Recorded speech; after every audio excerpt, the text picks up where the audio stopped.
Hello everyone, it's Rick Williams from Recommendations. I hope you're all having a wonderful day. Today we're going to make a real classic summer favorite, Insalata Caprese. That's basically a salad from the island of Capri, which is off of Italy. And it's made of very simple ingredients, wonderful fresh mozzarella, some vine-ripened tomatoes from a friend's yard, and a beautiful basil plant. How does it get any fresher than that? Now once we get this all assembled, we're going to have it on this plate and we're going to drizzle it with some nice balsamic vinaigrette. And then if you want to crack a little black pepper over it, that's great too.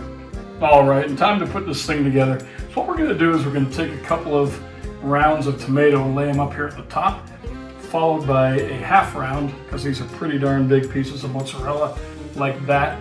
And then we've got our basil leaves, which were also pretty large, as you can see here. And we don't want quite that much, so we're just going to lay a half of a basil leaf on top of each one of these. All right. And then that's your basic layout. So we're going to come back in again with our tomato and our mozzarella and our basil. And we're going to continue to do this until the whole platter is full. And there you have it, everyone, a beautiful fresh Insalata Caprese. How much more attractive could that be? And we're going to douse it with some of this balsamic vinaigrette, but we don't want to do that until it's really ready to go right onto that dinner table. So we'll leave it as it is right now. Thank you for watching Recommendations. I hope you enjoyed this video. Please like and subscribe. The ingredients for this are at the bottom, and salute!